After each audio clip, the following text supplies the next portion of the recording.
Hello everyone, welcome to Best Conversation that must be classrooms. I'm your host, Safina. Here's my friend Agnes. We are from grade 10 of Marcus Public School, Kotomari.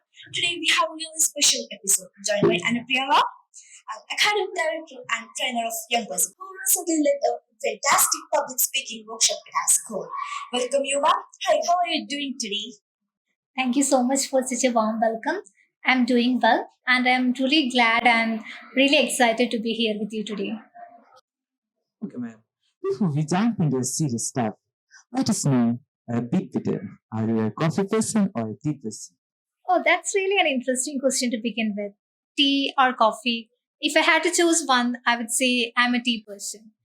Because whenever things are hectic, if I need to be energized to gather my ideas, to feel centered, I used to drink a cup of tea. But I won't deny coffee has its own charm because it's also perfect for creating a relaxed mood. So whenever things are hectic, I depends on coffee too. So I see tea is my everyday calm, but coffee is my occasional motivator. Okay, fine. If you have to give a speech about any non-academic topic for fun, what would you choose and why? Speech about a non-academic topic, I would say how to win arguments with your mirror. Usually we consider mirrors are just object, but I would say they are not. Mirrors are always opinionated. Sometimes it would say to us, "You're looking so beautiful, you're glowing." And on other some occasions it would say, "Are you going out like this?" So mirrors always expresses their opinions. The strength clothes. Yes, also. So these opinions of mirrors are actually exploring our daily battles of self-judgment too. So one tip or secret I would like to share here is that don't always ask for the approval of your mirror. You see students face at all the time on the stage. What is the common fear you noticed when they stand before an audience? When you have any funny or memorable stories? The most common mistake that I could find on students is that the fear of making a mistake or fear of being judged. So sometimes students freezes up when they forget even a single line, and they are always afraid of making mistakes in front of the audiences. So I would like to say this is not a problem for them. One such instance was the when one of my students entered onto the stage. She started by saying the concluding line of the speech. Thank you. So it was such a funny, memorable instance. But due to the encouragement of the teachers as well as her friends, she could make up a very good speech from that. So I would say it's not about making mistakes. The most important thing is that how we recover from that mistakes. Great. Are there any common myths that you often find yourself debunking the streets? Yes. One common mistake is that public speakers are born, they are not made. This is not true. Public speaking is not a, actually, it's a skill, it's not a gift. And another common myth is that you need to be polished or to be perfect to become a public speaker. Okay. Like we have to be perfect to speak in front of the audience. Yes. Yes. Sure. Then another common myth that we can identify in public speaking is that public speaking is only for the stage.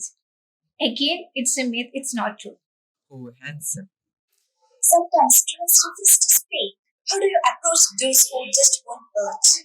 I never force students to do anything. We actually start from very low pressure activities and move towards higher pressure one. Once their fear reduced, they will come up and start doing on the stage. And Like we shouldn't force anyone to go, or they have to feel that they should go and do like that. yes, the most important thing is that creating an encouraging environment for the students. You only get few hours to each group. How do you help the students to build real confidence in one session? I use activities that allow them to experience success. In our classroom, we make use of activities, we use humor, and we actually starts from low pressure activities and move to higher pressure ones. So once the students realize that, yes, I can do this, their confidence gradually grows. Like giving small talk to speak in front of students, like friends of them. Yes, of course. So you have worked with so many students at our school and beyond, right?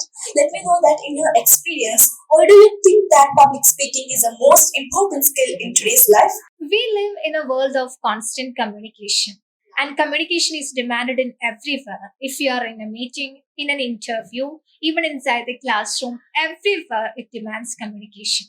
And public speaking is a key to improve your communication skill. It's just not enough to have so many good ideas. We should communicate those ideas confidently, clearly, and convincingly. And public speaking actually builds confidence, clarity, as well as credibility. Okay, fine. Yeah. Body language, does it make any difference, or what role does it play when someone is up on a stage? A huge one. Body language speaks before words do. Your gestures, postures, hand movements, all of this either weakens or strengthens your message. So, in my class, I use activities that make my students aware of their body language. Like we shouldn't have nervousness when we are speaking like that. Yeah. Oh, great. We have all seen the students who freeze or blank on stage. What is your advice to them, someone who fear in stage? Pause, breathe, and smile. Because being nervous on the stage is a common thing, even great speakers do. So it does not matter whether you're nervous on the stage or not. The most important thing is that how you recover from that nervousness. Okay, fine. Stage fright is real for pros, right? How do you handle nervousness before you go on? Any personal rituals that you wouldn't mind sharing here? Yeah, I take deep breaths before I go to the stage. And instead of focusing on myself, I used to focus on the message that I am going to convey and also to the audience. Like we have to show the confidence to the audience, right? Yeah, we have to show the confidence. Yes.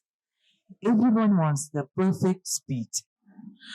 What's the common mistake doing the people when they're preparing the speech or something? They try to memorize word for word. Even if you forget a single line, that will leads you to uh, be panic. So don't try to memorize word for word because memorizing kills the authenticity of the speech. Thank you for joining us and for your all wonderful advice you gave us. Surely, I know our listeners and I and others will incredibly think your advice as useful. Let's wrap up this with one tip that you should give us now to motivate ourselves. Speak from your heart because authenticity is more powerful than perfection. Okay, fine. Again, thank you, Anupriya, and thank you for everyone listening in. Okay, let's meet next on West. Thank you. Thank you. Thank you, ma'am. Thank you.